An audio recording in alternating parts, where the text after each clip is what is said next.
Good evening. Welcome to the Anacortes City Council meeting of 18 January 2022. Ms. Hunt, would you take the roll, please? Mr. Carter? Present. Mr. Young? Mr. Walters? Here. Ms. Cleland McGrath? Here. Ms. Moulton? Here. Mr. McDougall? Ms. Hubick? Here. Thank you. Mayor Miller? Oh, Ms. Moulton. Oh, I'm sorry. I just wanted to let you know, Mr. Young is having connection issues in the spot where he is. So he's trying to join, but so far apparently has not been able to. Okay, thank you. And would you please join me in the pledge?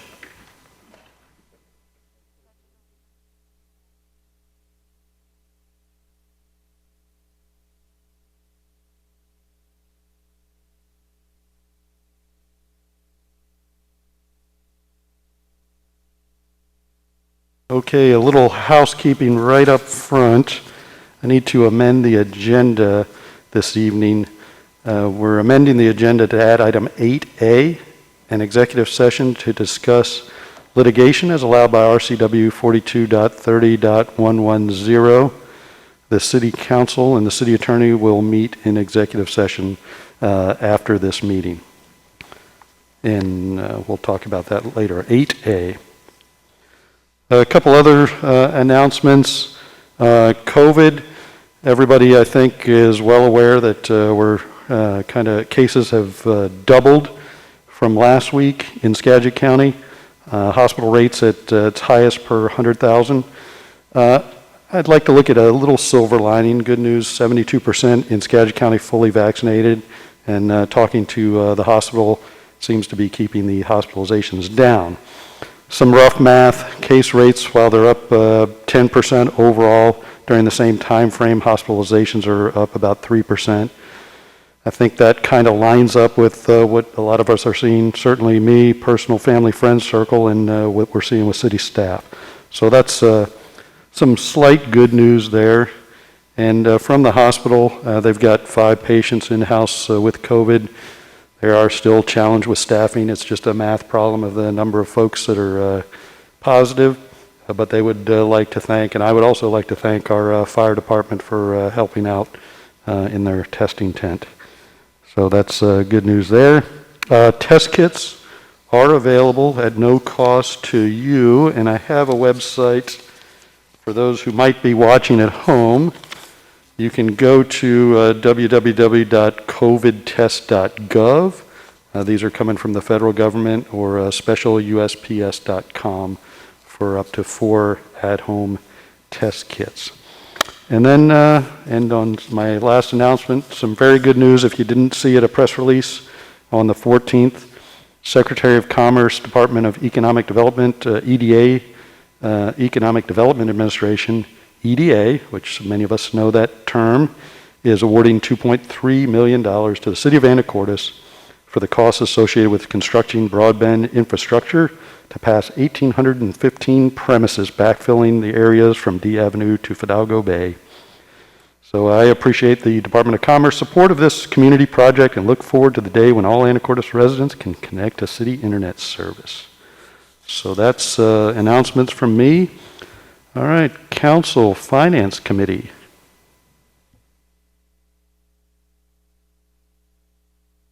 Anyone? Mayor Miller. Mr. Walters. Bruce McDougall and I attended the Finance Committee last week. We talked about just a couple of things. Number one, we can expect a number of challenges, a significant number and intensity of challenges with our vehicle fleet in 2022 due to availability of vehicles given our supply chain related pandemic issues. So we may look to rely on purchase of used vehicles. Used vehicles can also be a challenge to acquire, and especially for a reasonable price. So we provided some advice to finance about what we would like to see in terms of resolutions authorizing purchases of used vehicles. We don't really want to see that after the fact, after the purchase has already been made. We'd like to see that in advance. The Skateboard Park replacement has been significantly accelerated. We're looking at maybe making significant headway on that project in 2022. John Lunsford, our Parks Director, appeared to talk a little bit more about that. And more to come with a number of pieces that need to be approved by council in order to expedite that. Mr. Lunsford is planning to bring all of those pieces together because our advice was to make sure that we were in the loop on each one so that we're not authorizing individual pieces without seeing the big picture. But he's going to appear with all of those pieces at once, so that won't be an issue. Our deadline is November 15th of this year for redistricting. And Mr. Hoagland is going to be pursuing a service contract with an agency that will help us perform redistricting. That's our ward boundaries. There will be a year-end budget amendment. We're doing well in terms of cash flow, but there's some cleanup that needs to happen. And then we talked a little bit more in depth about financing of our fiber efforts. And we recommended that Mr. Hoagland come to our next fiber committee meeting. Mr. McDougall and I are also on the fiber committee so that we can talk more in depth there with fiber staff present. But again, we expect that we will need to substantially reduce our ongoing operations costs of fiber once the build out is complete. And finally, a sixth thing that we just tacked onto the agenda was a brief discussion about what it looks like when a department goes over budget and how it is we can deal with that and monitor that so that the council is apprised of that situation before it occurs, not just at the end of the year when a budget amendment is necessary. And we'll be talking more about that. Sounds great. Thank you. All right. Housing Affordability Community Services Committee. Ms. Cleland. Sure, thank you. I'm just going to pull this up.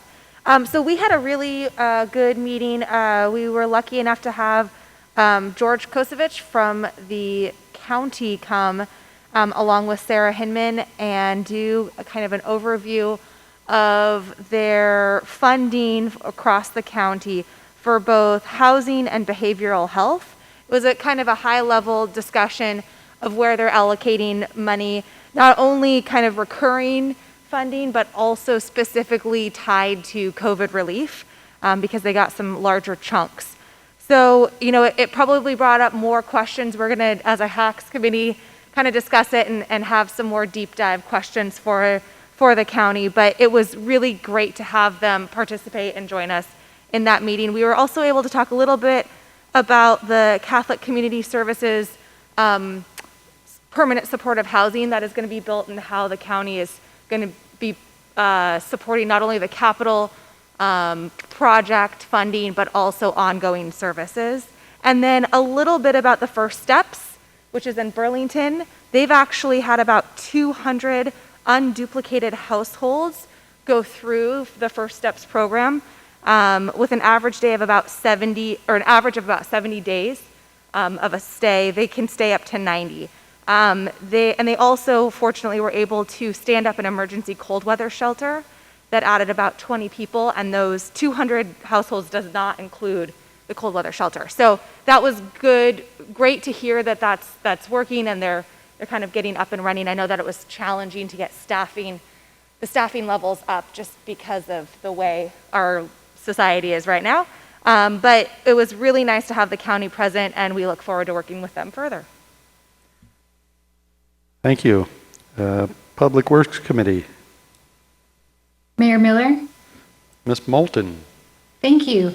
The Public Works Committee met directly before this meeting, and it was Mr. Walters and Mr. Young when his connectivity allowed, and I with Fred Buckenmeyer and Nicole Tesh, so our director and his right hand were there. So we had some updates on different departments within Public Works. The water system update was first, and our water treatment plant won a Department of Health 5-year optimization award, which is a very big deal because it means that they met every single one of their goals for the cleanliness of the water, the color of the water, every single thing that gets measured at the water treatment plant was top notch for 5 years. So it's a really significant award. So we're very proud of that.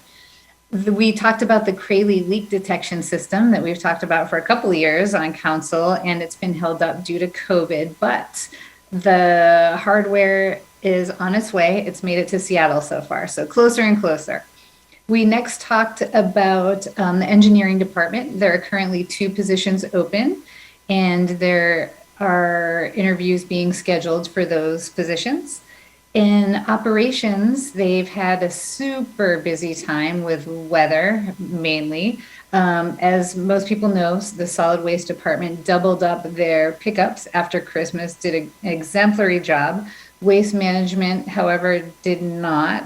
So the operations department made dumpsters available and stepped in to fill that gap that waste management left. So they got a bunch of dumpsters and trucks and picked up and had dropped off tons of stuff that waste management did not pick up at the operations center. And so that led to at least 14 truckloads being taken.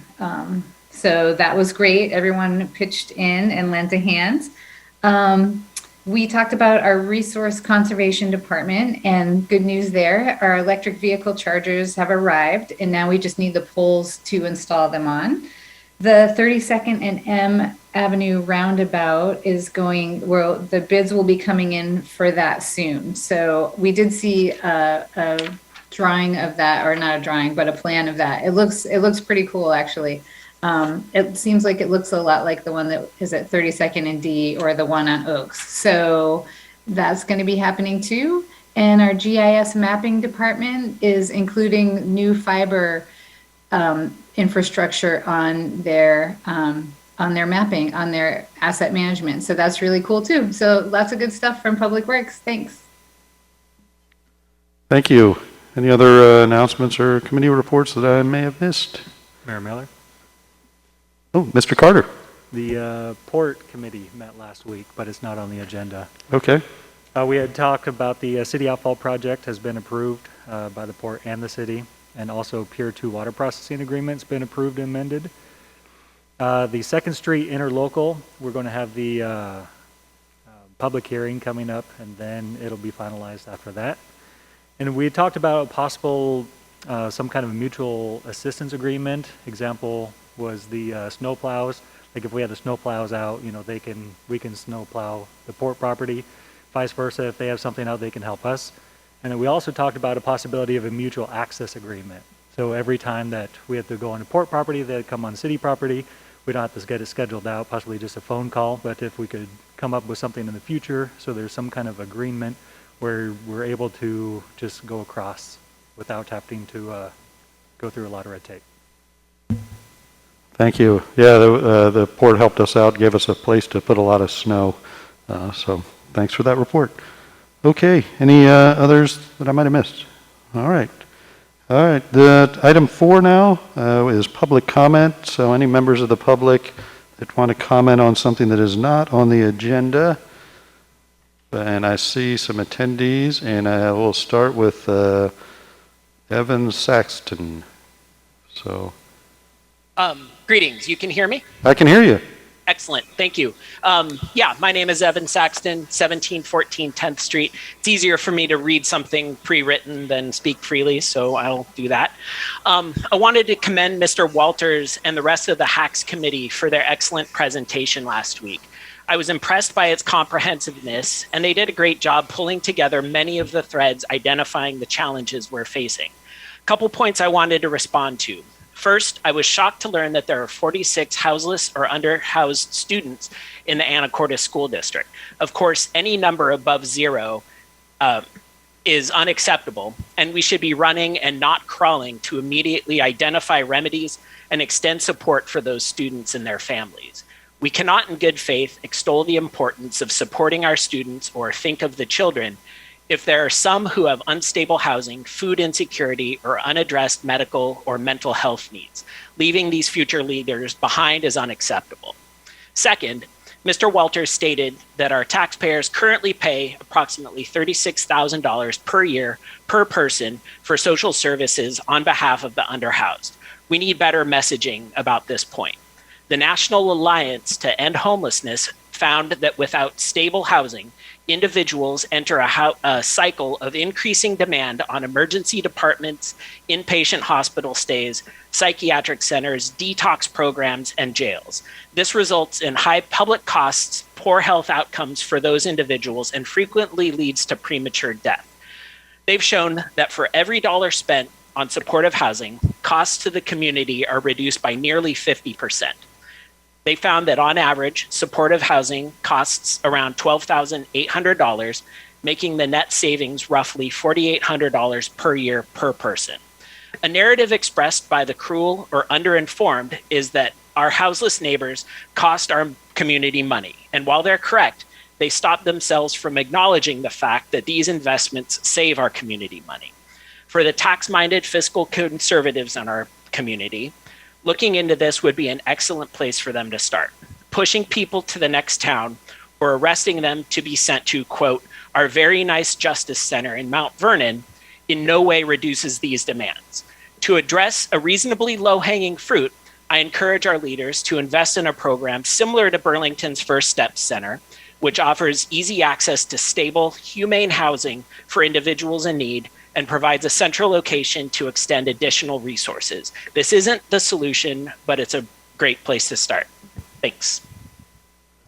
Thank you. I have also raised the hand Patty Petit. Hi, thank you.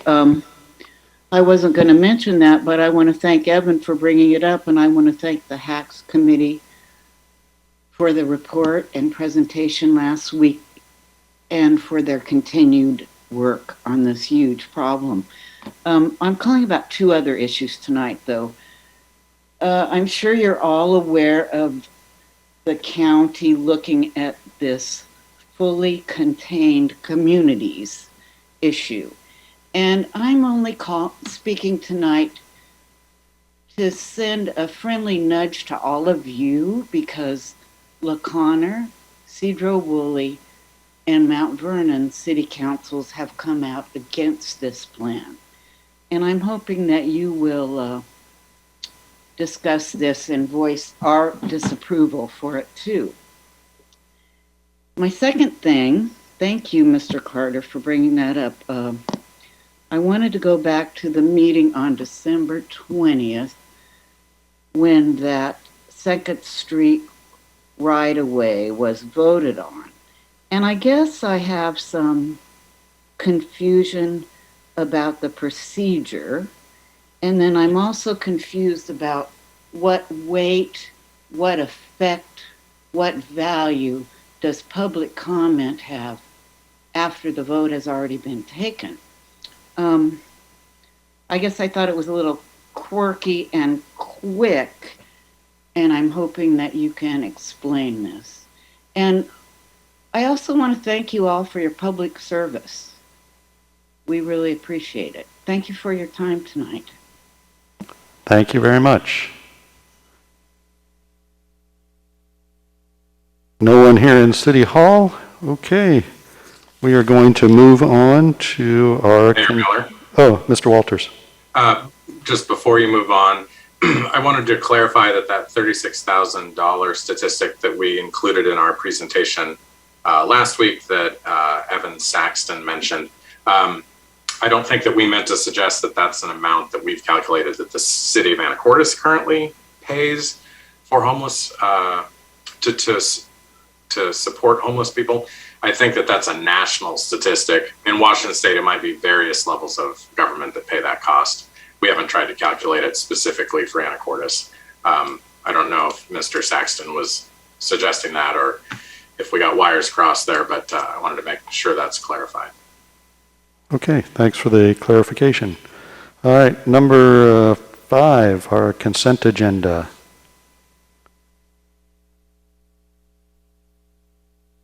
Council. Mayor Miller, Mr. McDougall. I move we approve consent agenda items A and B. Second. Okay, a motion by Mr. McDougall, a second by Mr. Carter to approve consent agenda items A and B. All in favor signify by saying aye. Aye. Aye. Aye. All opposed, same sign. Motion carries. on to item 6, public hearings. Okay, we've got 6A, public hearings, ordinance 4004, ordinance amending AMC Chapter 3.93, impact fees to specify fee assessment limitations and add fee exemptions for early learning facilities. I think we're Mr. Meismer. Over to you. Thank you, Mayor, members of the council and the audience. As Mayor Miller mentioned, proposed ordinance 4004 would amend AMC Chapter 3.93, impact fees, to specify assessment limitations and add fee exemptions for early learning facilities, consistent with Substitute House Bill 1331, which was passed during the 2021 legislative session. The ordinance limits impact fees assessed for early learning facilities to no more than that imposed on commercial, retail, or commercial office development activities with a similar number and volume, type, and duration of vehicle trips. It also authorizes local governments to provide impact fee exemptions for early learning facilities. The fee exemption encourages the development of early learning facilities, and in the case of one project that we are currently reviewing, would save about $23,000 for that particular project. I would also mention that early learning facilities are defined as facilities providing regularly scheduled care for a group of children 1 month of age through 12 years of age for periods of less than 24 hours. With that, staff recommends approval of ordinance 4004. Thank you. Okay, thank you, Mr. Meismer, and I know we've discussed this one before. Any members of the public wishing to comment on this, because this still is a public hearing that's still open? Okay, nothing heard, so I'm going to go ahead and close the public hearing on ordinance 4004 and turn it over to council for discussion and or possible action.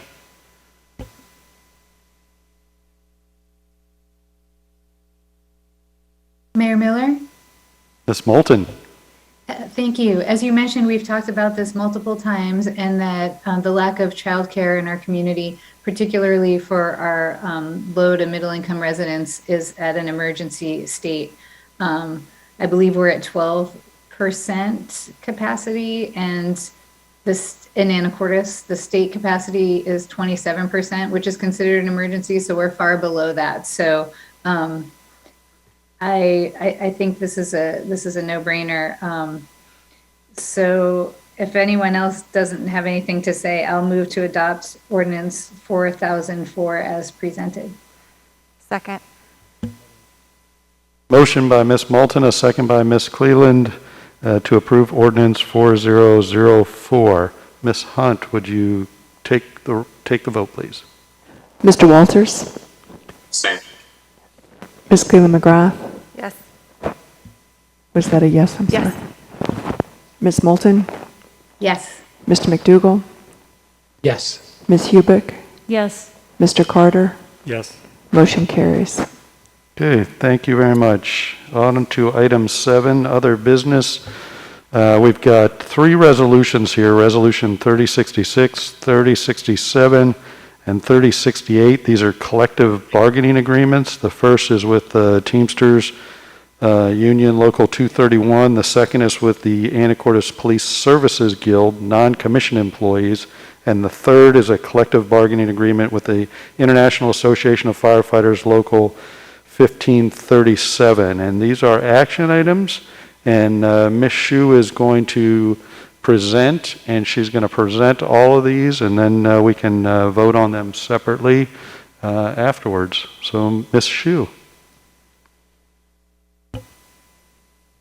Mayor, council members, the audience, I thought it would be helpful if I started with a presentation with an overview of the 3 collective bargaining agreements and a little bit of information just in regard to the collective bargaining process in Washington State. So the underlying labor law for public agencies, specifically the city of Anacortes, is the Public Employees Collective Bargaining Act that is addressed in RCW 4156. With that RCW, it provides some requirements for the labor organizations and the cities. But primarily what it states is that we need to bargain in good faith over wages, hours, and working conditions. It doesn't require that we make any concessions, but we do have to bargain in good faith during that process. And thinking just in terms of wages, hours, and working conditions, that seems very simple, but the list is quite long about items that are mandatory subjects of bargaining. I've listed some of those there. There are also permissive subjects of bargaining and illegal subjects of bargaining. But so it encompasses a lot about the day-to-day wages, hours, and working conditions of our employees. The city has bargaining agreements with 3 different guilds, but we actually have 4 collective bargaining agreements. We have an agreement with Teamsters Local 231, and that covers our general employees, and it's a very diverse group. From our finance department employees to our engineering technicians to our operations staff to our library and museum. So it's a very diverse group with the city. And there are 2 different guilds for the police department, the commissioned and the non-commissioned. And we bargain those separately because the commissioned guild has access to binding arbitration. And the non-commissioned, which are the employees that do not carry guns, they're not commissioned, do not have access to that same binding arbitration. The final group that we bargain with is the International Association of Firefighters, Local 1537. So tonight, what I'm going to be doing is presenting to you under your legislative authority, your 3 collective bargaining agreements to approve, which is the final step of the process. These tentative agreements that we have reached with each of the bargaining units have been ratified by each union, and now I'm bringing it to you tonight for a resolution to approve as presented. I'll go through each of the bargaining unit information and cover the highlights of what is included in the agreement. I will mention that it's unusual that we would be working on 4 different bargaining units in 1 year. Several bargaining agreements had just 1-year extensions, or there were specific parts of the contract that weren't addressed, and so that they were reopened. And so it made a huge amount of work in late 2021 to try and bring these together. The collective bargaining agreement with the Teamsters is an extension of an agreement that was agreed to from June 1st, 2020 through December 31st, 2022. It did provide for a wage reopener in 2022. And through that discussion, we are also able to address an issue that was creating some issues as we were trying to go through the selection process for bringing new employees in, and the addition of Juneteenth.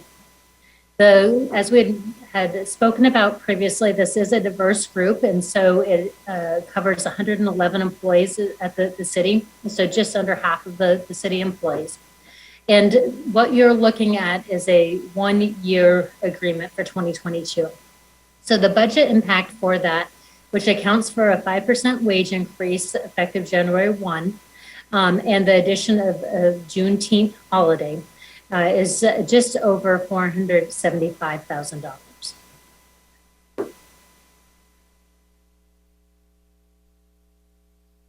The second resolution that is before you tonight is an agreement with the Anacortes Police Services Guild, the non-commissioned employees.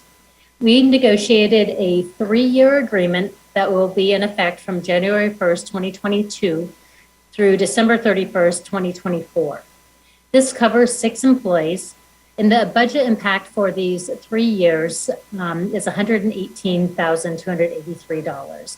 That accounts for wage increases each year of the collective bargaining agreement, the addition of the Juneteenth holiday, and a change in the longevity practice for current employees while sunsetting it for future employees.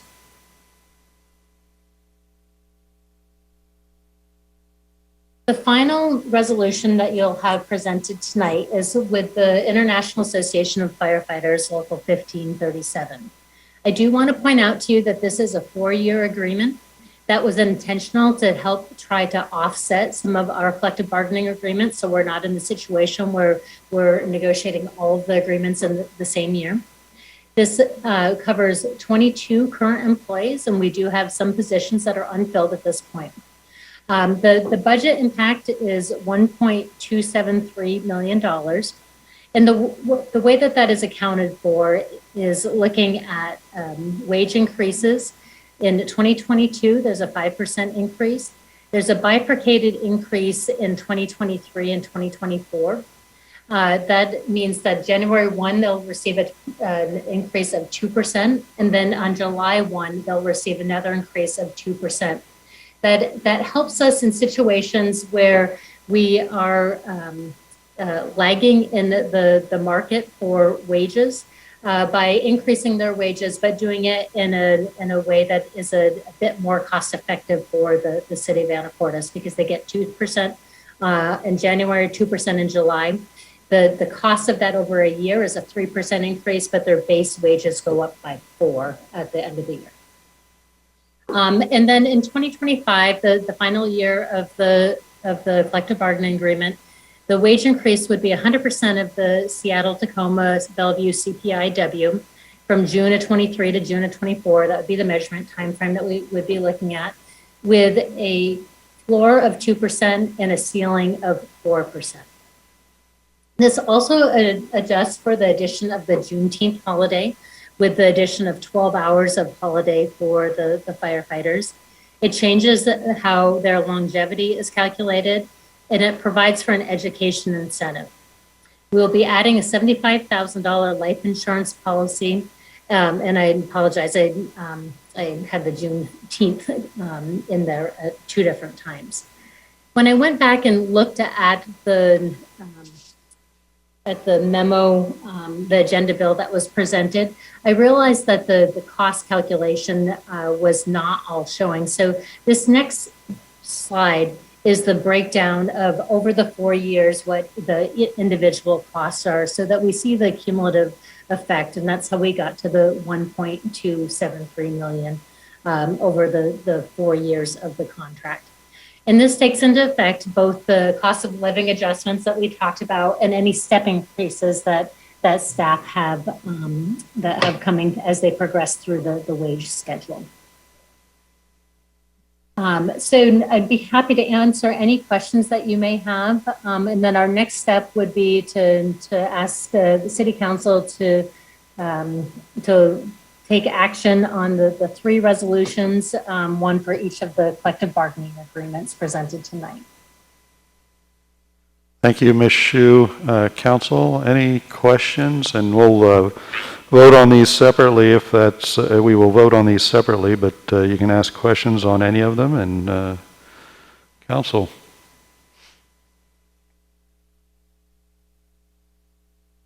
Mayor Miller. Mr. Walters. I would just like to thank Ms. Shu for the presentation and her work, as well as our work from our outside counsel on these agreements. Obviously, these agreements fulfill our responsibility to bargain fairly with our employee bargaining units, but they're also premised on the idea that we need to pay employees a competitive wage in order to keep employees. And especially with respect to the firefighters and how far behind they were, it seems to me that these are headed directly in the right track to help us stay competitive and help us continue to retain excellent employees. So yes, there's a substantial cost associated with these agreements, but it's also the cost of doing business, and it's really not any different than in the private market. We have to pay to maintain quality services and quality employees. So I'm okay with moving these forward at this point.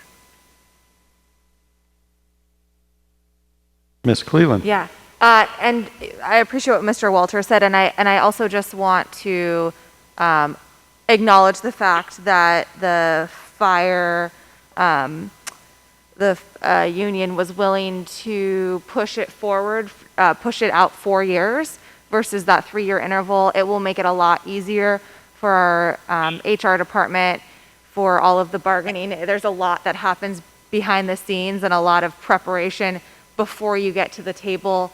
That's required both by the various unions, but also by the city and our outside counsel. So to be able to kind of stagger them is going to be very helpful for our city to be able to keep doing all of the other types of supportive projects that happen in that our HR department.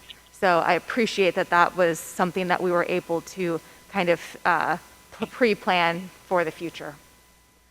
Other than that, I'm in support of moving forward with these.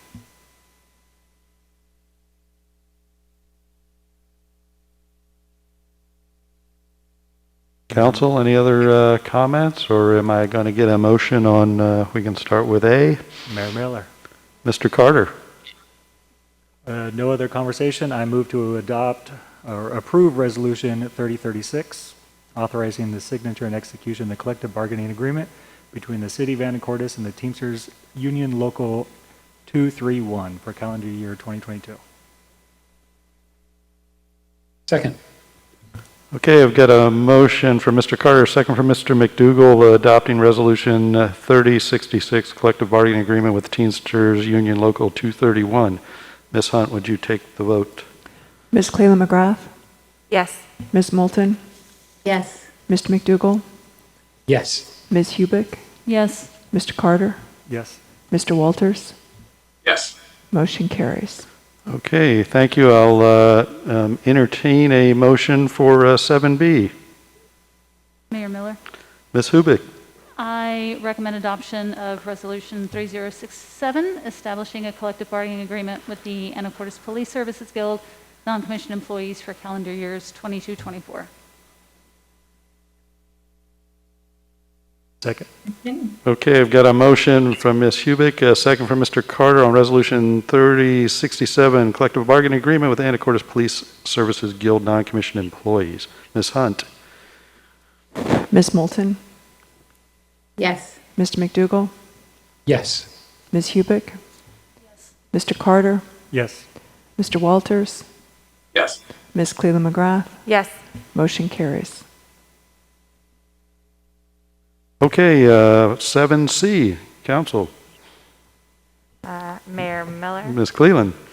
I recommend adoption of Resolution 3068, establishing a collective bargaining agreement with the International Association of Firefighters, Local 1537, for the calendar years 2022 through 2025. Second. We have a motion by Ms. Cleland, a second by Ms. Hubick, Resolution 3068, collective bargaining agreement with the International Association of Firefighters, Local 1537. Ms. Hunt, would you call for the vote, please? Mr. McDougall, Yes. Ms. Hubick, Yes. Mr. Carter, Yes. Mr. Walters, Yes. Ms. Cleland McGrath, Yes. Ms. Moulton. Yes. Motion carries. Well, thank you very much. I know, thanks to the staff and our outside counsel and the bargaining units, I think everybody acted in great faith. Comparables, lots of hard work, and it's good to have these contracts taken care of, because I always say, you know, we have a lot of assets in the city. Our most important is our people, and I think this will help move that forward, and thank you for all the help there. Okay, on to item 7D. Resolution 3071, legislative priorities for 2022. This is for discussion and possible action. I believe Ms. Shu, you're back on. Thank you, Mr. Mayor. I'm going to go ahead and share a brief presentation where we will go through the legislative priorities that are proposed, but I'm very interested in council's feedback as we move forward with this process.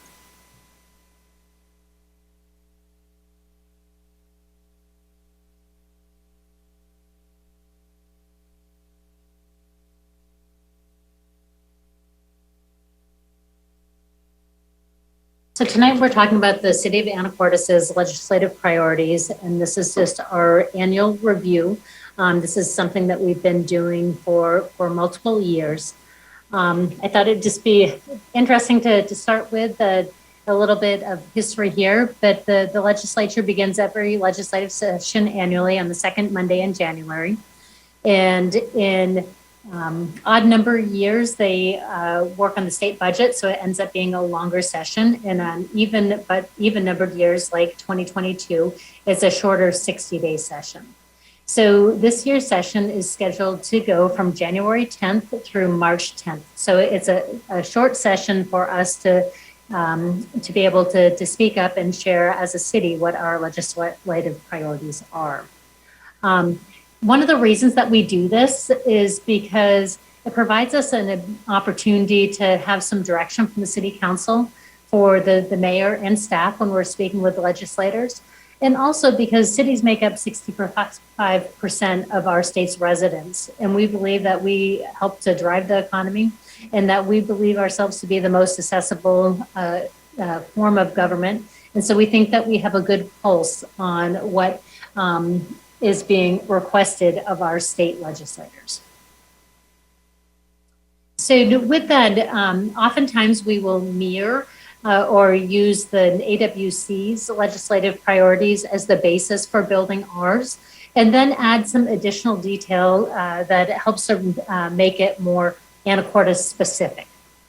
So one of the things that we've added that was unique from what had been presented from AWC's legislative priorities is that we think that we need to improve the law enforcement's public policy reforms.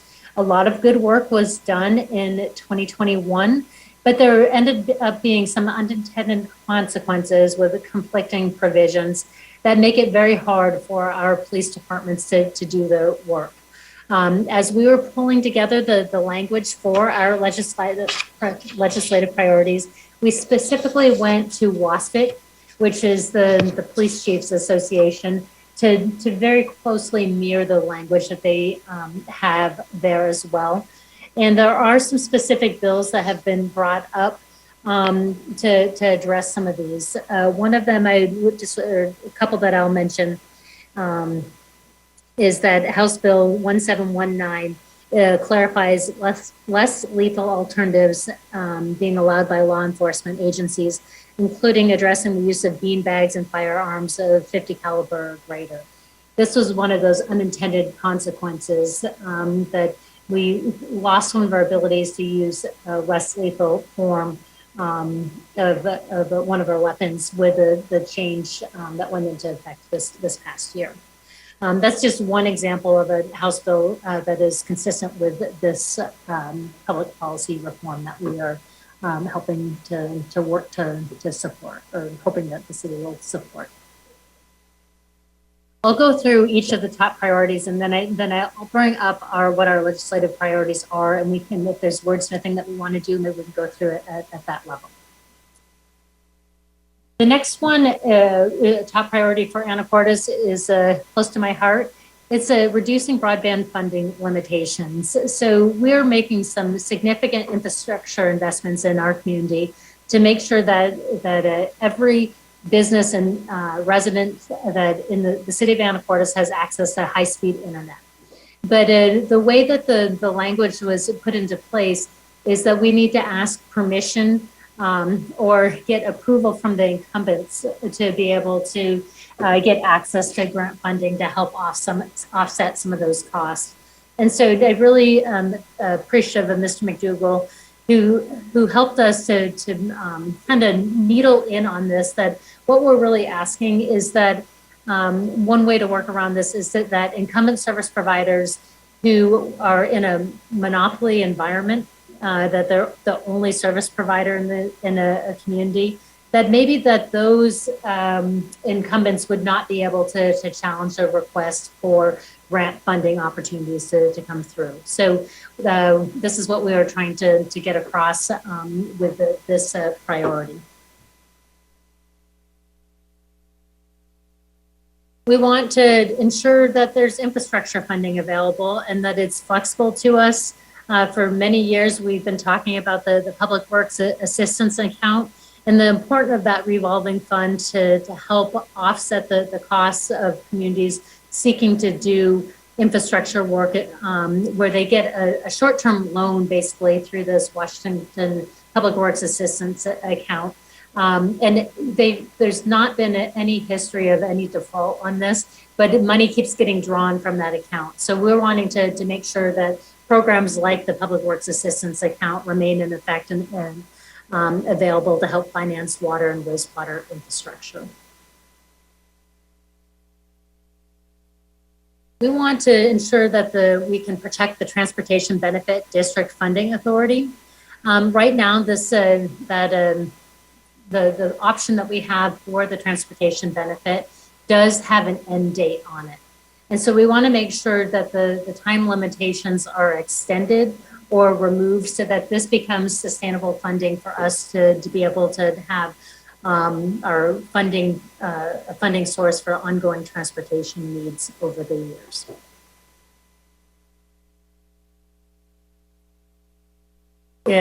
This is a big package and a big ask, but we are specifically asking that the legislature pass a transportation package. The city of Anacortes could specifically benefit from this, and we're asking for funds with the Commercial Avenue Highway 20 Complete Street project. There are a lot of different improvements that would be coming as a part of this, and it would also create some project upgrades for our stormwater management system. And this is an exact, like just a really direct example of why we need to have a transportation package passed at the state level to help us to be able to do this type of work that is really necessary for our complete streets projects that we're working toward. So those are our top priorities, but we also just have some general year after year things that we just want to promote our goals and protect the city's ability to provide services. So this has not changed. These three items that are listed here in bullets have not changed year over year. There's something that we spent a lot of time coming up with the language on to meet the needs of the city. Perhaps you want to make some adjustments to that this year, but there's basically three different tenets there. Protecting the shared state revenue sources that are available to the city and making sure that there's new revenue options and flexibility in the use of the existing revenues, supporting long-term sustainability efforts related to the city's financial, I did add the word broadband, environmental and transportation goals, and supporting reestablishing the partnership between the cities and the state to ensure that all the critical mandates are funded and that the vital services are provided to all residents of the state. So those are pretty broad goals, but those are the types of legislation that we generally would be supportive of as well. So let me stop sharing this screen and I will bring up our actual legislative priorities page. Just one second.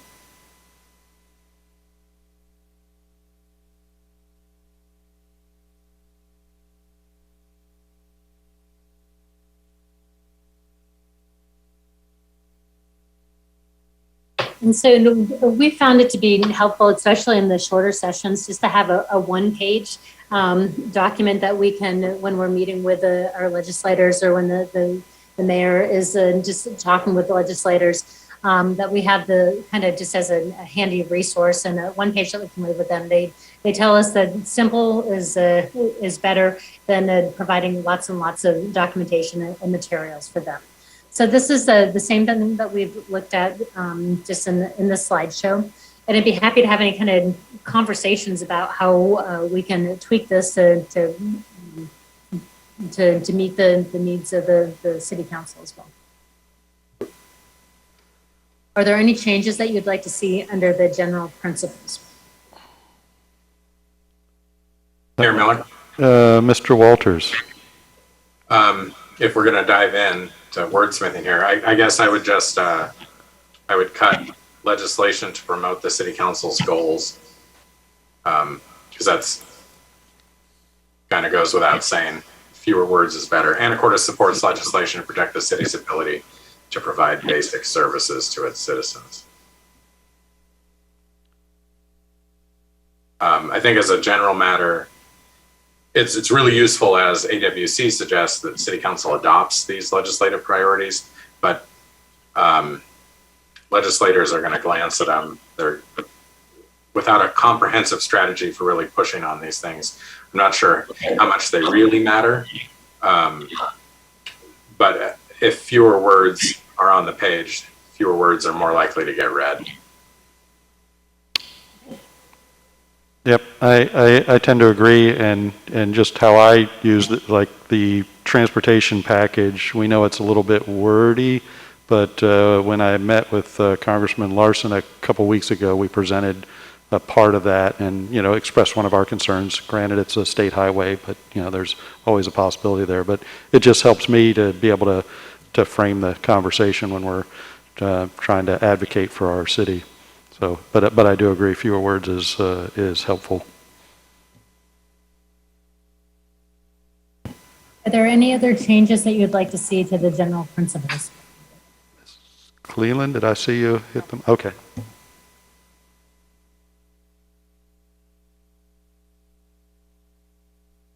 Hearing none, I'll move down to the legislative priorities. Mayor Miller? Ms. Moulton. Thanks. Thank you, Ms. Shu.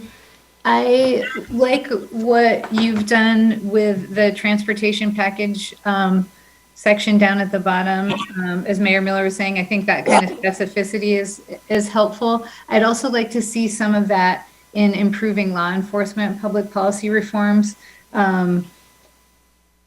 Something like you mentioned about less lethal alternatives and or the mental health issues that are so difficult for officers to respond to as it is. And now with this new legislation, it's even more confusing. And I think maybe every city in the state is on the same page with this about the unintended consequences and the confusion generated by these very well-meaning laws. But I don't have the perfect words for that right now. And again, I know less is better. And maybe now that I'm saying this out loud, sorry, maybe this isn't the place that we need to delve in too deeply, but I do like the idea. I think the mental health response is very key, as well as the less lethal alternatives.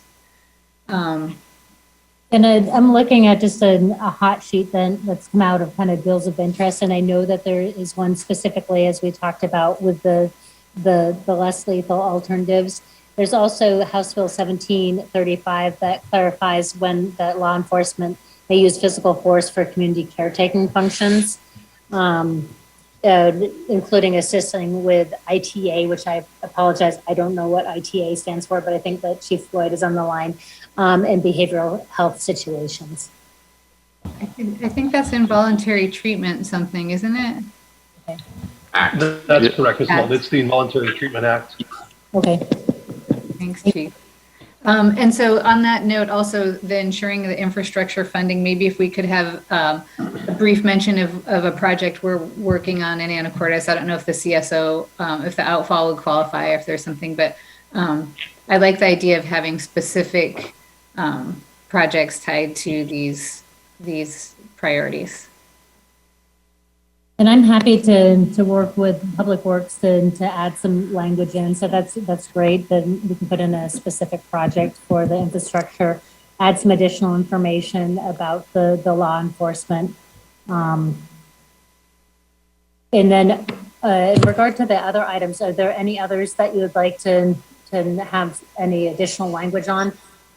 If you like, I can make those changes tonight, and then we can move them forward to the consent agenda next week if you feel comfortable with that.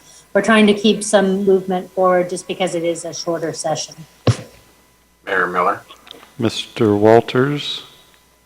On the first item, the police reform, the text as presented, I think is pretty good. Address unintended consequences, conflicting provisions, and ambiguities. I think those things, like Ms. Moulton says, all the cities in the state are probably on board with. However, there might also be, like the mental health provision or the non-lethal, they may simply be bad policy choices that the legislature made, and that's not quite captured here. So maybe in addition to that sentence, it should say something along the lines of, we don't agree that police should be excluded from dealing with people in mental health crisis. Just some clues for additional verbiage there. The ensure infrastructure funding priority, I think, is the weakest one here. Like Ms. Moulton said, maybe because it lacks specificity or projects. I don't object to it. It's just, it doesn't say very much. And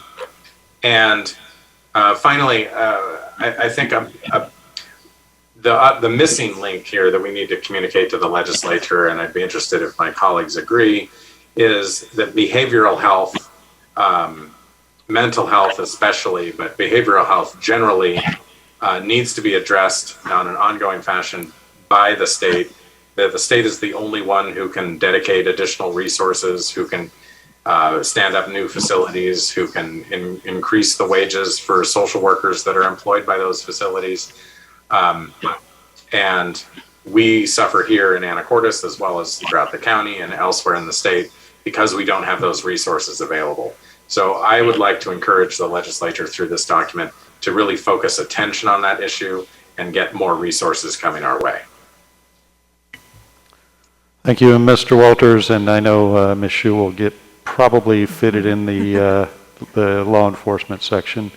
Ms. Cleland. Thank you. Yeah, Mr. Walters, I completely agree, and I think this is even though this is an off year, to start to bring up that behavioral health component and get that discussion started so that we can build some momentum for the following year, which is a little bit more of a deep dive. I guess my challenge, and I like all the legislative priorities. I know they kind of are, the AWC has kind of identified these and all the cities are supportive of it. But to me, what we're lacking is how these priorities really fit and impact our specific town and city.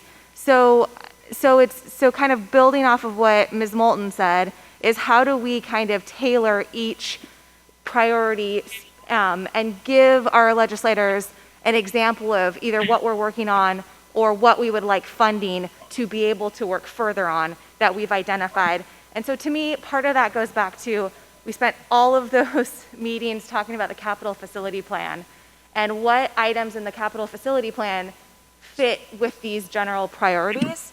So when it comes to infrastructure funding, I really think that it's important that we identify that we're a regional water source. Even if I know that, the combined sewer outflow is a big priority that's going to be expensive, but that regional water source, and as we've continued to win awards for, just to remind the state level legislators that is something that we're providing that's unique to our city and not typical of other municipalities. I don't know if it fits here, but when we talk about law enforcement, public policy reforms, being able to say that we have decided to help fund a social worker through the family center to try to start to connect services with potential clients. The other thing, when we're looking at broadband, to me, the component that's missing is the fact that while we're still building out, we have already partnered with the port and recruited new businesses to relocate here. And I think that shows the importance of city-owned broadband. Not only that, but the hospital uses it, private business uses it, our other entities are using dark fiber. I think that's a part that folks don't always think about. And if we can somehow work in, I know in previous years we've tried to do one sheets that really identify, our partnerships with other organizations such as the port or the school district or whatnot that have shared priorities. And this is kind of one of those opportunities. And then finally, I think that's about it. Just kind of, I understand that we want to keep it a one page, but I also think this is our opportunity to really tell a story. And if every city is coming in front of our legislators with the same kind of information, I would assume at some point after the second or third review, they know what the priorities are, but how does that translate to our community? And where can they find opportunities to spend money with projects that we're ready to get going on if we had funding available? Anyway, that's all. I bet Ms. Hubick might have something to say about that. Mayor Miller. Ms. Hubick. And I do want to thank staff. I know that condensing all of these ideas into a one-pager or a two-pager is quite a challenge. Full disclosure for anyone that might be at home watching, staff as well. I do work for the legislature. I'm support staff for one of your elected officials here, Alex Rammel, out of the 40th. Please do not take my quietness during this conversation to be any sort of insult. State ethics law actually prohibits me from lobbying, which is interpreted as encouraging one way or another. So I'm just being very cautious and aware and purposeful about what I say with this. I will agree, though, with what Ms. Cleland McGrath said, that stories absolutely are very powerful. We have seen it in testimony, and when you've got 15 minutes with a legislator, those are the things that stick, because what's on paper can be referred back to. So, but please know that I am available as a resource if there are any questions, if there are any factual things that I can provide you, if anyone on staff needs help finding bill numbers or doing searches or anything like that, know that I still serve you. You are all my constituents. So yeah, I just appreciate all of the work that's gone into this. Thank you for that great insight in your other role, and also keeping it properly separated. Appreciate that. Mr. Carter? Mayor Miller, thank you. It's not going over any of the wording, but I do appreciate all the feedback that was given. But having a one-pager, the first thing that stood out to me was the placement of the little pictures. I don't know if this is the place to bring that up, but on the one that I have, it kind of looked like the infrastructure and the transportation benefit were together. Then the transportation packet was separated. I don't know if those could be spaced out more or centered, but just having the one page, that was the first thing that kind of popped out to me, was where those were placed. Good feedback. That was something we were struggling with just as we were working on using this document. Mayor Miller? Ms. Moulton, and I think Ms. Moulton. Thanks. So yeah, kind of building on Mr. Carter's point about formatting, I was just kind of wondering a little bit about that too. Like maybe could it be, I know sometimes in the past we've had a flip page, like could general principles be like lowered? Because I think that's kind of boring, honestly. If like the legislative priorities are like, this is what we really want. If those are given real precedence and like punch it up a little bit, maybe with boxes or something. I don't know, like you can read it, but I don't know. I think you've done a great job. I'm just thinking it could have a little bit more punch to it. My only text suggestion is under reduced broadband funding limitations. I understand what that sentence is saying, but I had to work at it because the way the verb furthering is to limit funding for additional network growth and furthering monopolistic service offerings for communities. It's kind of hard to figure out exactly what's being said there. Like what I think it's right. So an incumbent provider is almost allowed to have a monopoly, and we don't want that. But I don't feel like, and I don't have a great idea of how to fix it right now, but that sentence I think needs a little bit of work. I bet Mr. Walters might have an idea. Mayor Miller. Mr. Walters. I agree with everything that Ms. Moulton just said. I also agree with Mr. Carter that we could do some graphic design layout changes, maybe reduce the margins, maybe increase the vertical spacing between the legislative priorities, but also put the general principles at the bottom. I would not put behavioral health, if that's to be a part of this, I would make it its own priority rather than part of law enforcement, because behavioral health needs are not necessarily law enforcement related. Hopefully we're catching people and helping them out before they become a problem for law enforcement. I would also, on the last item, the transportation package, I think there we could definitely highlight that we're asking the state to fund 23 blocks of pavement improvements in the city of Anacortes because it's their responsibility to maintain the state highway. I mean, I think that that's the most important point.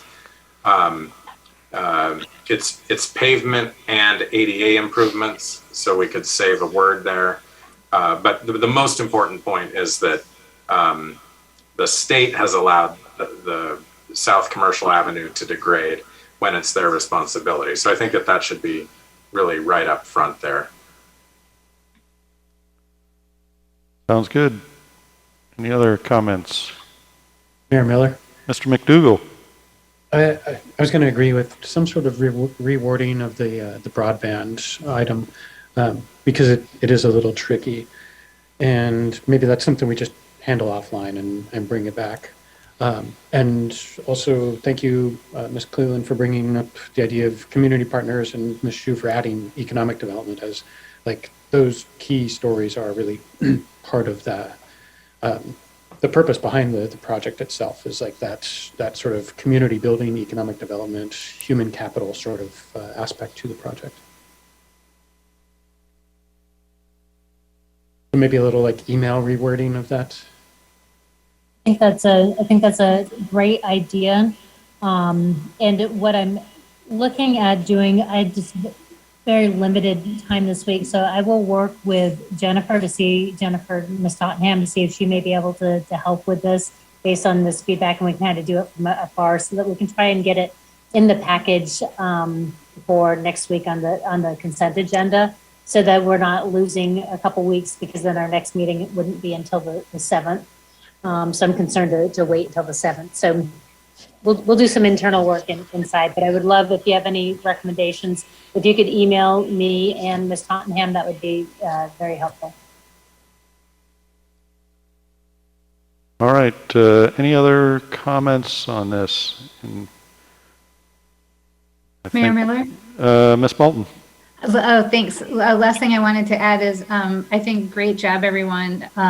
Also, behavioral health, I think, should be separate also. And I just want to say I love working with this group because I think we have a really good working relationship, all of us. So thanks. Yeah, definitely heard the behavioral health in a separate, and help me. We'll hopefully figure out a good graphic, probably something medical. All right. All right. With that, we'll try to get those words done. So when the agenda comes out, if you could review it, and then hopefully it passes everybody's logic test, and we can put it on the consent agenda. All right, next item, we are going to go to 8A. The City Council and the City Attorney will now meet in executive session to discuss litigation as allowed by RCW 4230.110. City Council will be in executive session for approximately 15 minutes until 7:25. At the conclusion of the executive session, the regular meeting will be adjourned with no action taken. Thank you.